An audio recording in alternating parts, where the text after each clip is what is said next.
It's the Open Bedroom Doors Show.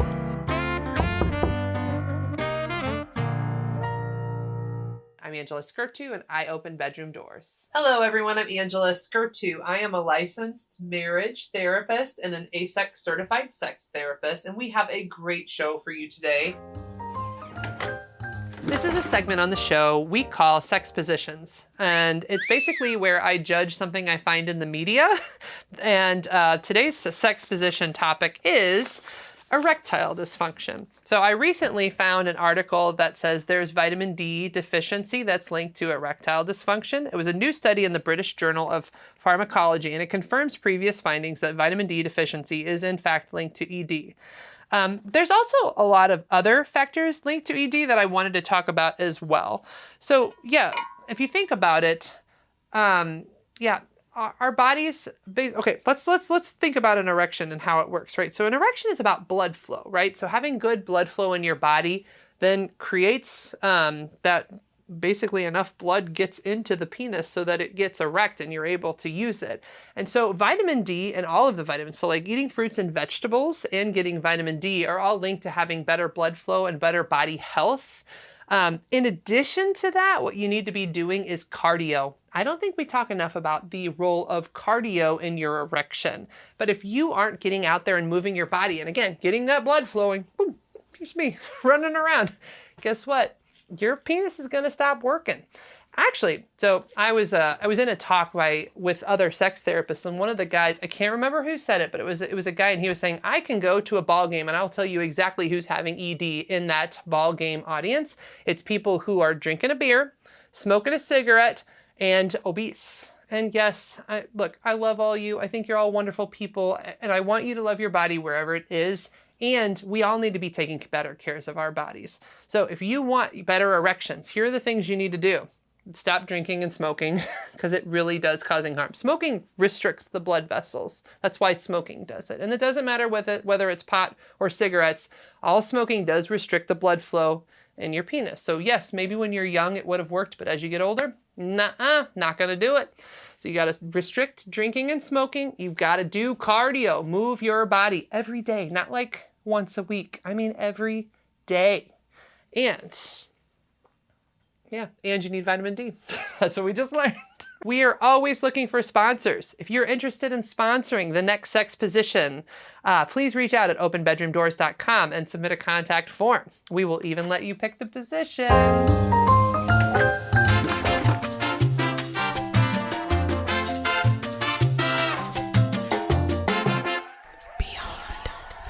Are you ready to take your sex life beyond the bedroom? You want to spice things up and have a little fun?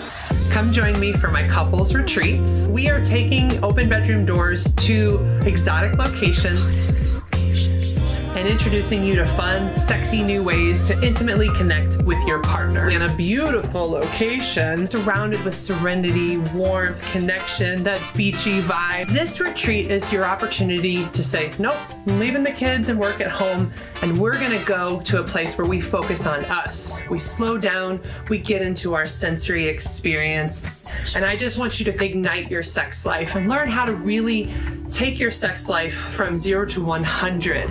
I'm Angela Skirtu at openbedroomdoors.com, and I hope to see you at my next retreat. Welcome to the Open Bedroom Doors podcast. I'm your host, Angela Skirtu, and thank you for joining me today. I have two very awesome guests today. One is Shane Michael and your colleague, Jade. We're just going to call you Jade.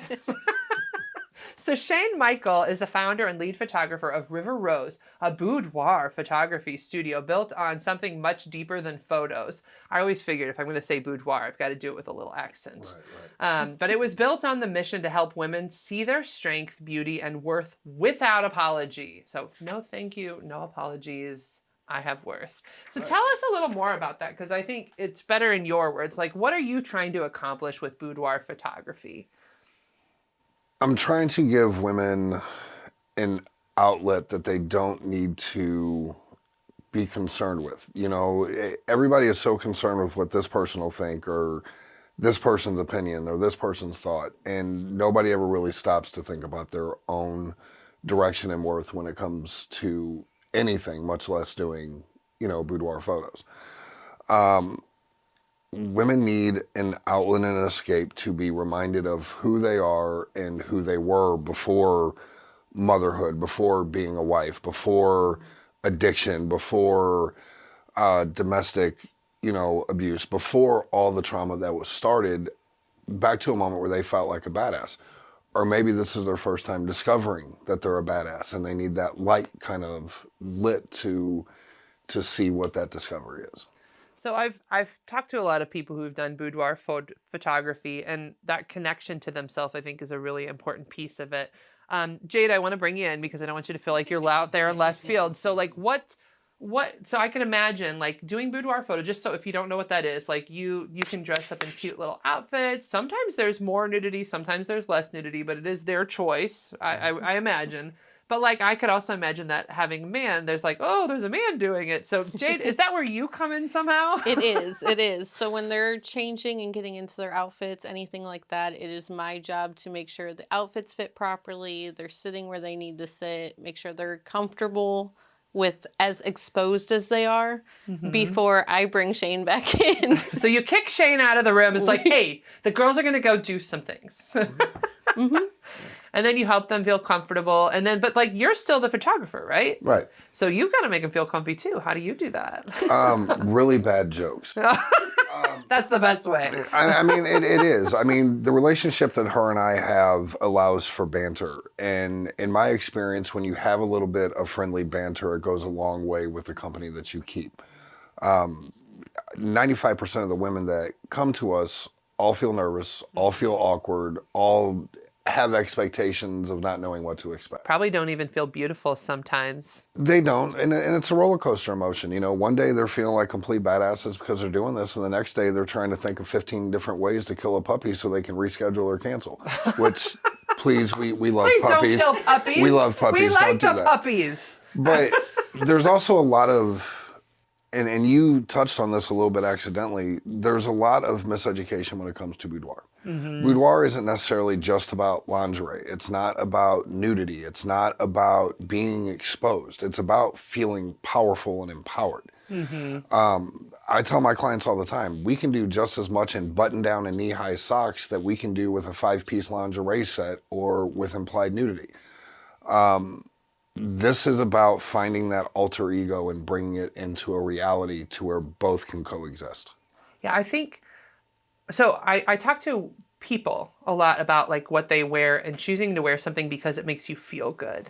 I think that people have a misunderstanding even about lingerie or like dressing sexy, that like it has to look a certain way. And some of it comes from our society, right? We'll watch a movie and this is what they're wearing, so I have to wear what they're wearing.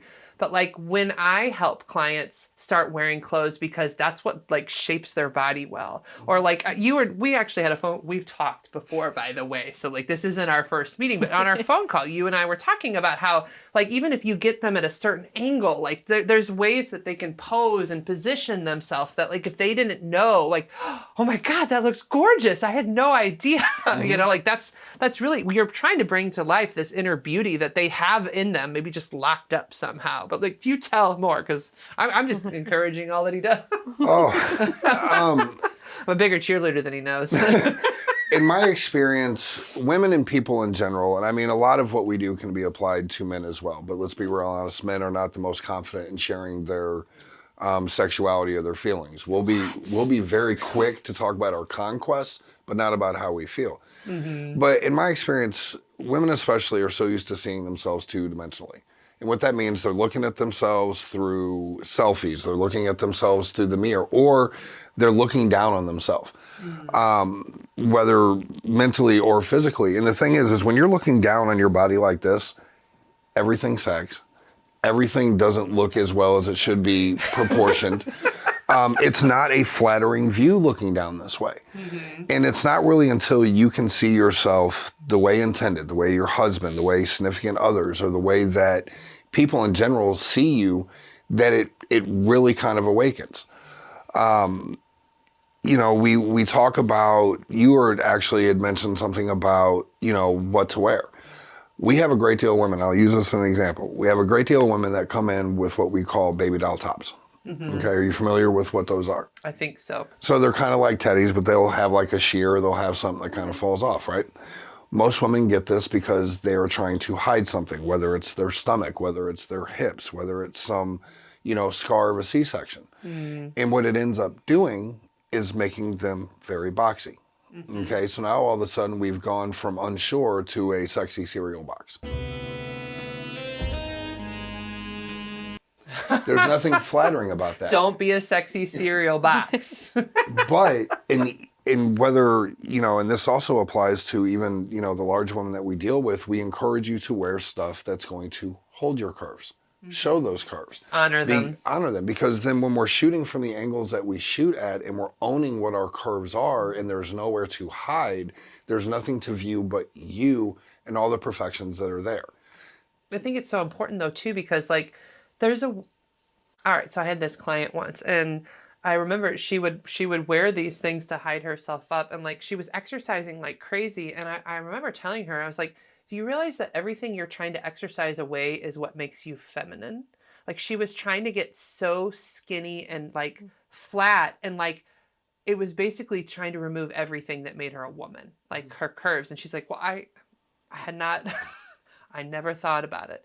And like, it sounds like you're really trying to frame women and teach them how to honor that, like the feminine beauty, the curve. Like the curve is what makes a woman beautiful. Yeah. I don't understand why we don't honor this. There's this joke, dad bod season. You know what I mean? Like you talk to all these women, they're like, oh, I got to have the dad bod.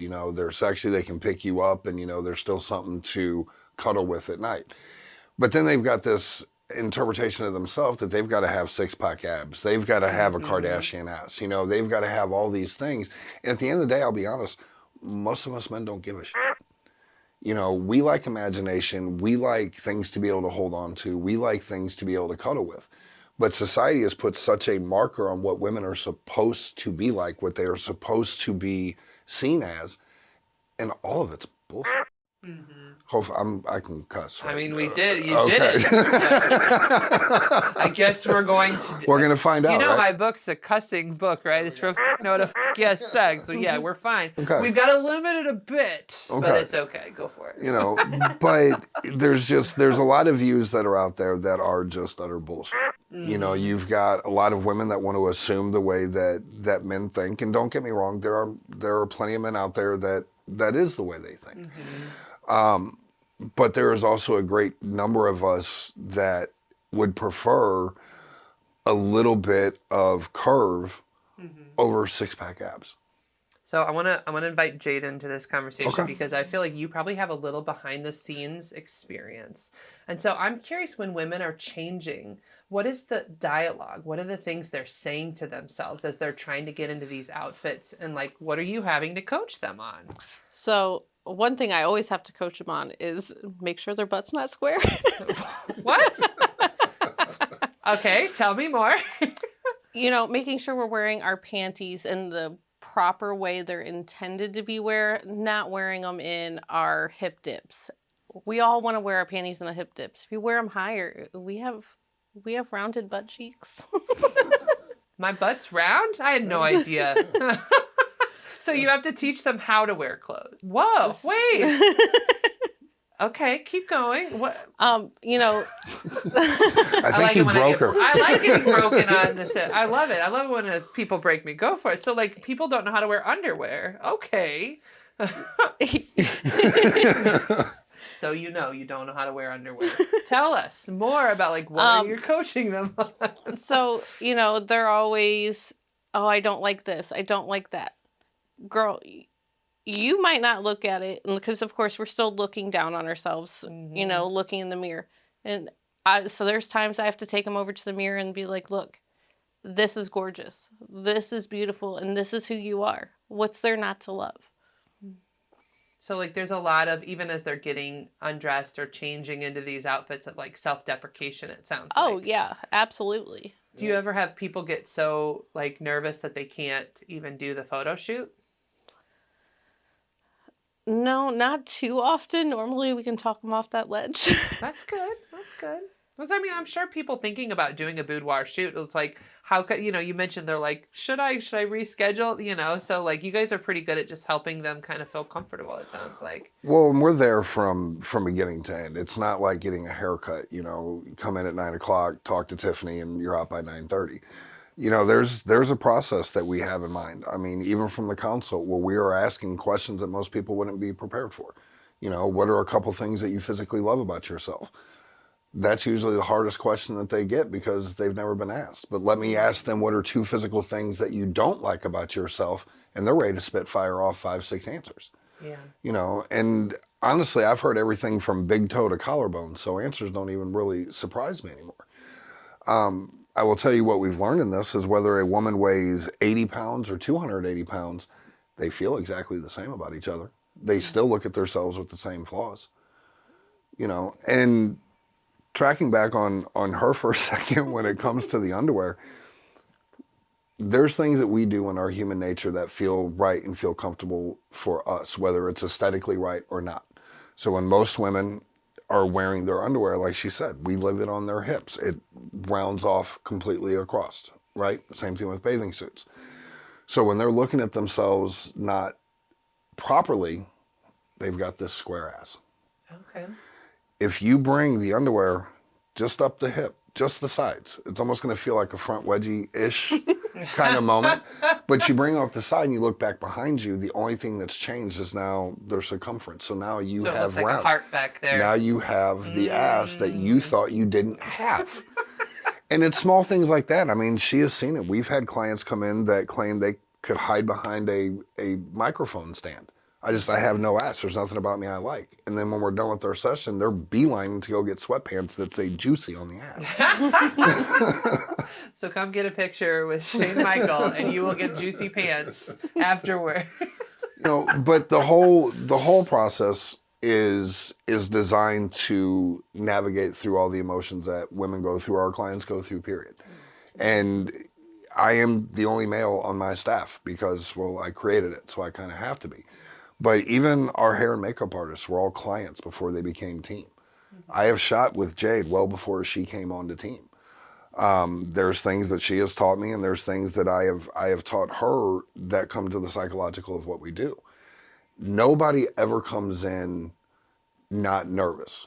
Some come in hiding it better than others. Some come in with manic decisions, but they all come in with the same nerves.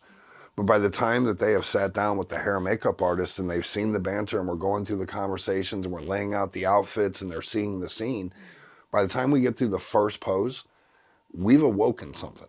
And the first pose is designed to break the vulnerability of what we're doing. And then the dad jokes are just there because, well, I'm a dad and I like to talk shit. And they're fun jokes. And they're the best jokes that exist. Yeah. I mean, I'm sure there's quite a few that are going to hear this playback and send you some fan mail about that. But I'm just saying, I like the dad jokes. But what I love, and even what she has started paying attention to, is that we go through the first few poses, and I always show from the behind the camera. I want them to see them raw selves. I've touched nothing. All we've done is push the button at this point. And then they start seeing these images, and they just start to light up.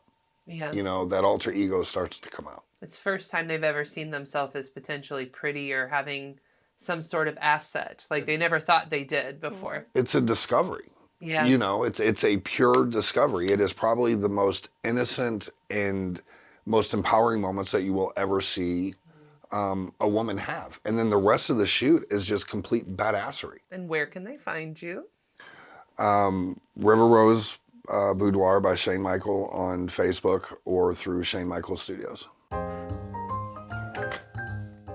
That's too spicy. Well, guys, on the Open Bedroom Doors show, we often have content that's a little too spicy for your typical social media platforms. So for those of you who are like, I love everything Angela Sker to and I want to know all the spicy details, we actually have a space where we put the uncut shows, and it is at patreon.com/openbedroomdoors. So you can subscribe to that channel, and get all the behind the scenes, all that spicy stuff that I wasn't able to put in the show. That's too spicy. So I hope you can join me at patreon.com/openbedroomdoors. Keep in mind, that is how you support me. So it is a subscription channel where you have to pay to subscribe, but you are becoming a supporter of me and putting out this awesome content as a result. So please join me for those spicy things. Want to be a sponsor for the show? So we have all kinds of sponsorship opportunities, from endorsements to sponsoring an entire episode to sponsoring a section of episodes. And if you would like to become a sponsor, please go to openbedroomdoors.com and look for the sponsorship page to become a part of this show. We would love to have you. Now, something cool as well is that we have an event coming up right here at Adventure Unknown called Sensual Bites and Bedroom Secrets. That is happening September 13th from 5 to 8, and we're looking for vendor sponsors. Now, if you become a vendor sponsor for that event, then you can get a whole show where I interview you all about you and your business, and you get to be part of this Sensual Bites and Bedroom Secrets. I have a celebrity guest, chef Terry Jane from Fox 2 News, coming to make you an aphrodisiac menu, and it's going to be an elevated date night. Just think of like dinner and a TED Talk. It's going to be fun. I'm going to teach you some stuff. Oh, and I'm answering sex questions in bed. So if you want to be a sponsor, we have so many opportunities. This is how you support the show and you become a part of something cool, because this show is all about creating sex education for free to like educate the masses. So please visit me at openbedroomdoors.com and become a sponsor. Hi everyone, I like to answer an audience question in every show, and with me I have my BDSM bears. I have Barry Bonds and Consent Cub. And if you want to submit questions, please email them or submit a contact form at my website, openbedroomdoors.com, or you can submit questions in your comments below. So today's question from an audience member is, why do the same conflict points seem to recur over and over? And how should couples deal with them to prevent that emotional roller coaster from happening? Well, I got news for you. Like every couple has that. Every one of you. This is the hard thing. So actually, there's a researcher, John Gottman, who does research on couples, and he says there are something called unsolvable problems. And what unsolvable problems are is exactly this: recurring issues that they're just pain points that you both have. Like, so you each, just like my Barry Bonds and Consent Cub, this one's got certain personality traits that are different than this one's, and sometimes you just rub each other raw. Like, it's just relationships. So one of the things to do is to regularly have conversations about it and try to accept that this is just a part of who your partner is. I think deeper acceptance is one way to really prevent some of the arguments. I think the second thing is to stop arguing about it and just have the conversations, remind each other that you know that it is a thing that happens. Try to respect that it's something that annoys your partner. So where you can minimize or manage it a bit, like, I recognize that when I get in these modes, like for example, in my relationship, when I get into my go mode, I know I rub my partner raw and he gets annoyed. So one of the things we do is he takes a little more alone time during that time, right? Like, so I'm not going to be able to change the fact that I go into go mode and I'm like, I got to get this stuff done, right? Like, it's just who I am. And he's not going to change the fact that he's annoyed by that. So during those times when I'm prepared for like a big event, or my couples retreats, for example, is a time where he needs a little more alone time to support himself. And that's really what you do, is you accept your partner's quirk, but you find ways to set boundaries for yourself so that you're not having fights about it. You just accept, all right, this is happening. It's a little annoying, but I can live with it. I'm Angela Skirtu. You can find me at openbedroomdoors.com. Please submit a contact form to be a part of my email list. And we just thank you. We would thank you, Shane Michael and Jade, for coming to interview with us. I'm Angela Skirtu, and I open bedroom doors. Good night, and have a sexy tomorrow.